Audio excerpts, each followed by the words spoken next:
Question number 21। ये question काफ़ी बड़ा है, इसीलिए ए और बी पार्ट में डिवाइडेड। दो क्वेश्चन हैं ए और बी। तो फर्स्टली हम ए नंबर देखेंगे। Determine the effective focal length of combination of to lenses in exercise 9.10 if they are placed 8 centimeter apart with their principal axis coincident.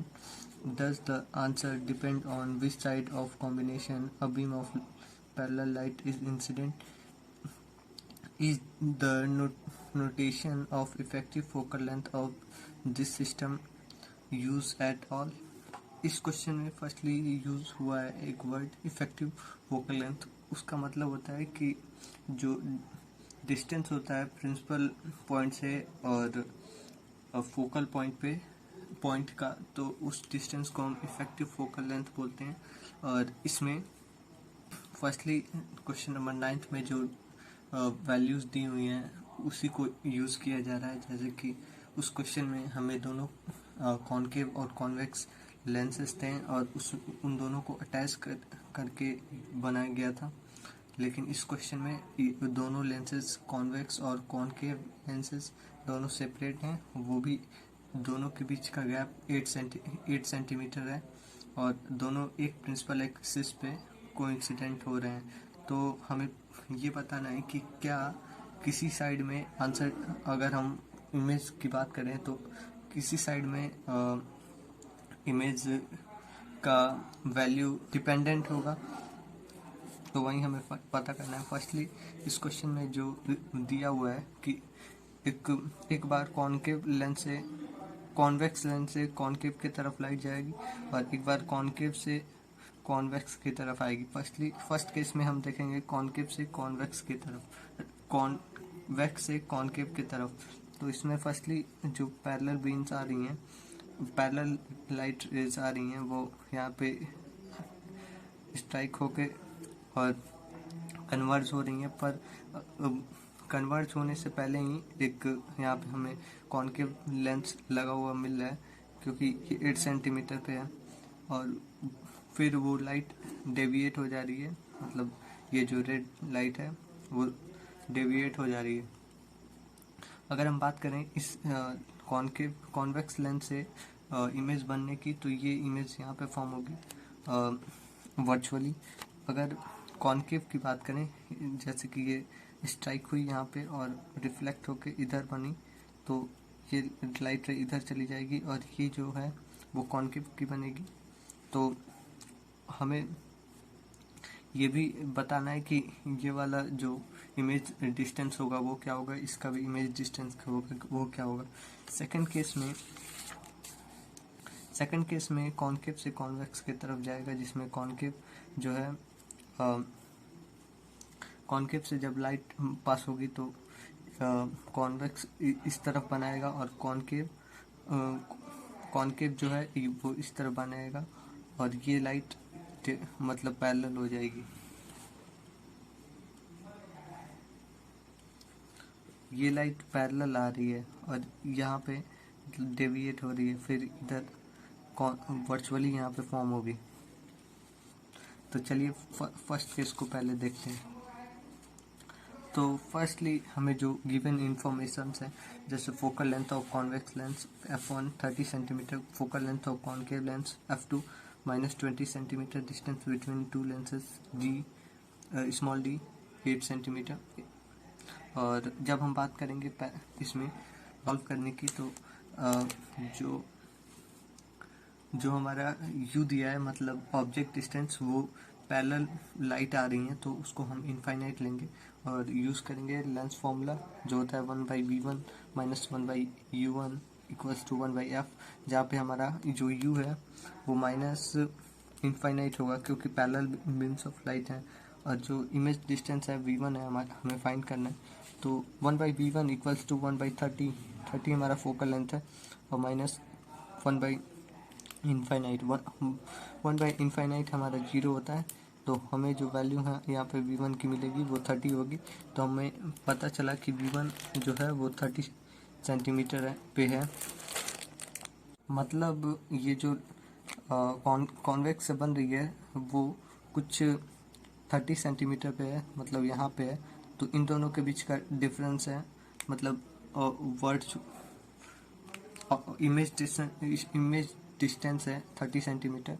और उसके बाद से अगर हम बात करें कि कॉन्केव लेंस से कितने दूर है, तो ये कॉन्केव लेंस से 22 मीटर है, तो 22 मीटर ये कॉन्केव से है।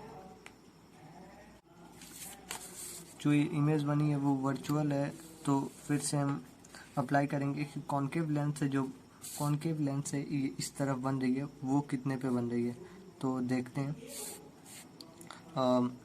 फिर से लेंस फार्मूला का यूज़ करेंगे। इस क्वेश्चन में हम सिर्फ लेंस फार्मूला यूज़ करेंगे, 1/v2 minus 1/u2 equals to 1/f2। u2 है हमारा ऑब्जेक्ट डिस्टेंस जो होगा 30 - d। 30 - d इसीलिए होगा क्योंकि जो इमेज यहाँ पे बन रही है वही जो इमेज यहाँ पे बन रही है वो वाली इमेज यहाँ पे बननी चाहिए, मतलब ये वाली इमेज यहाँ पे बनेगी, तो इसीलिए जो डिस्टेंस होगा u का वो 22 हो जाएगा। डिफरेंस है हमारा दोनों के बीच का। तो v2 हमें फाइंड करना है, तो उसके बाद से वैल्यूज हम पुट करेंगे, जो 1/v2 minus equals to 1/f2 plus 1/u2। तो ये हमारा जो वैल्यू होगा वो प्लस 22 माइनस 20, क्योंकि ये फोकल लेंथ है जो निगेटिव हो जाएगा, तो ये इधर चला जाएगा, और u जो है हमारा पॉजिटिव है तो इधर आ जाएगा। ये तो मैथमेटिक्स है। तो उसके बाद से जब हम सॉल्व करेंगे तो v2 की वैल्यू हमें 220 मिलेगी।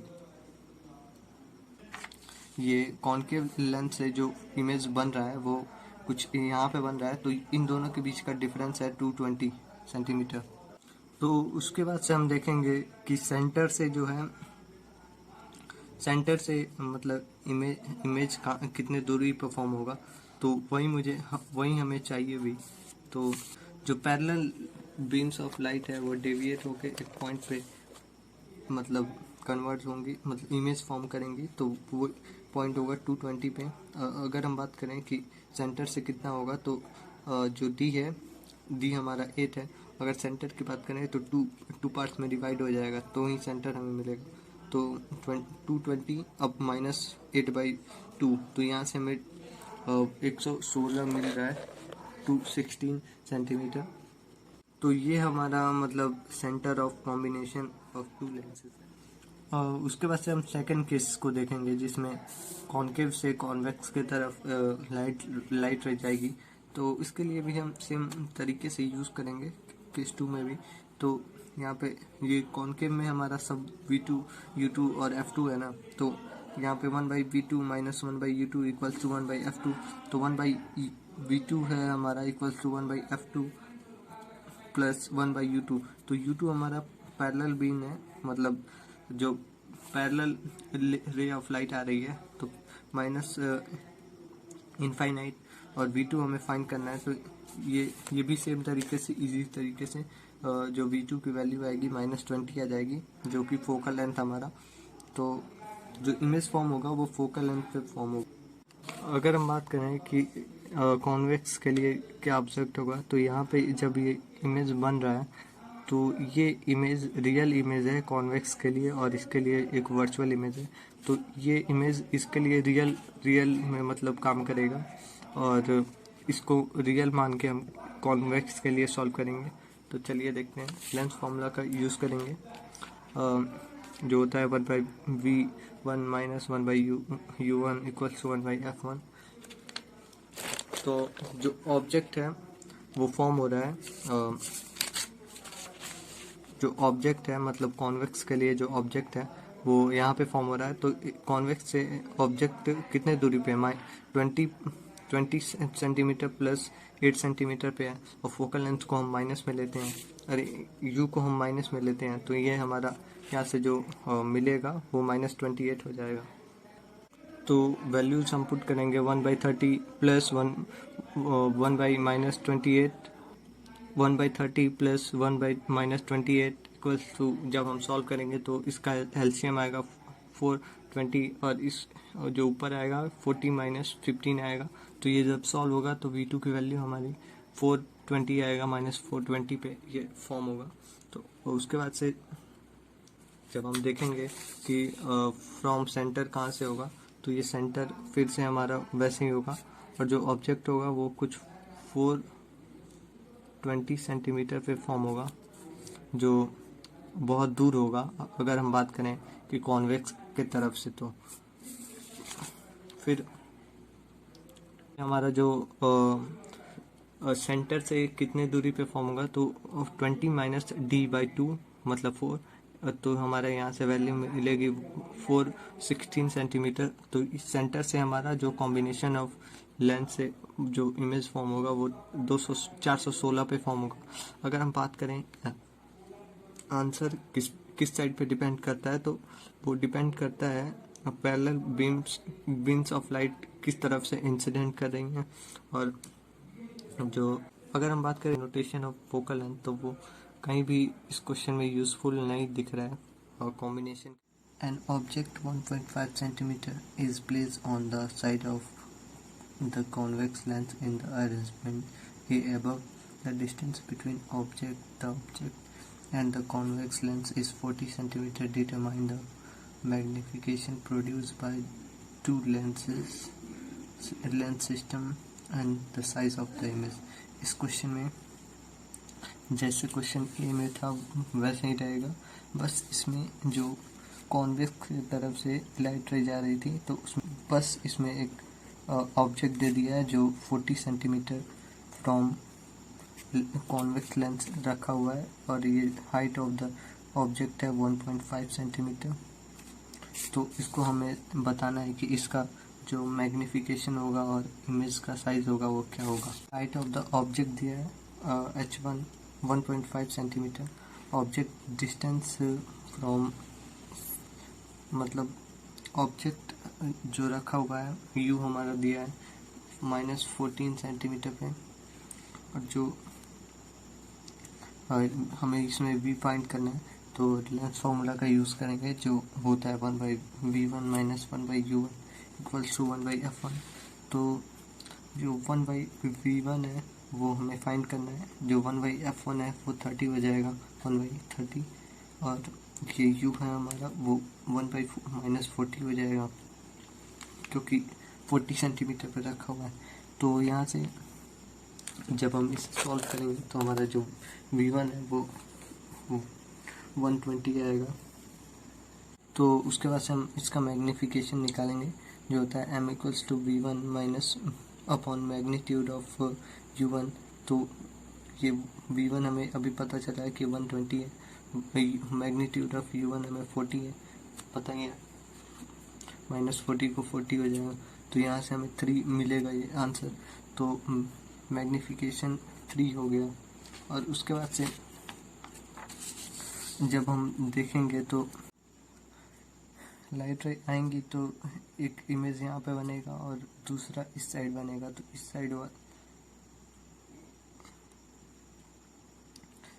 साइड जो बनेगा इमेज वो इसके लिए रियल इमेज होगा, और तो इसके लिए हम अब देखेंगे कि कॉन्वेक्स लेंस से क्या बनेगा।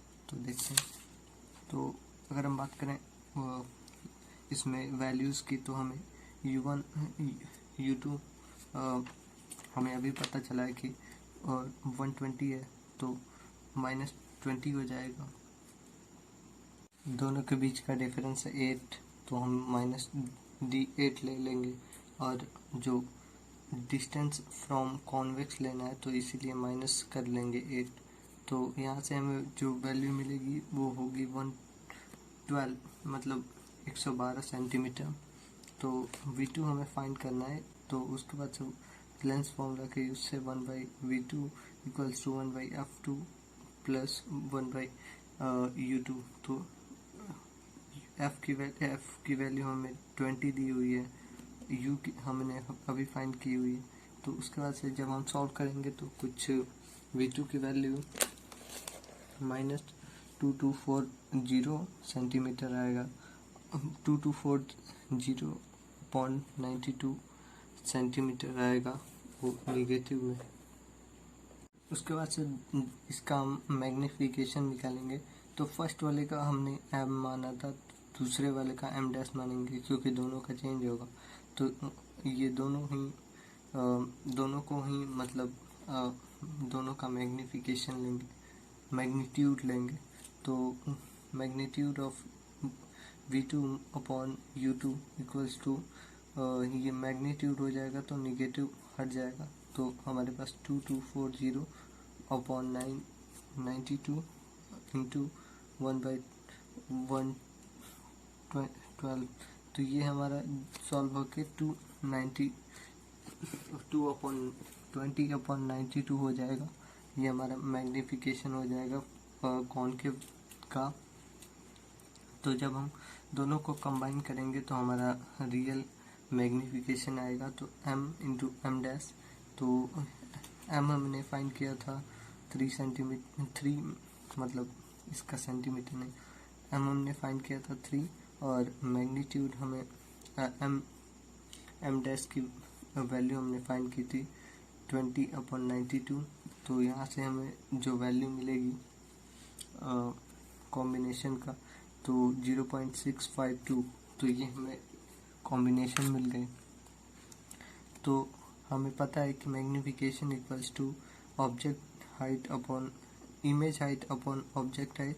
तो ऑब्जेक्ट हाइट जो है हमारा वो 1.55 सेंटीमीटर है, तो जो H2 होगा इक्वल्स टू 0.652 इंटू H1 हो जाएगा। तो H1 की वैल्यू हमें पता ही है कि 0.5 सेंटीमीटर है,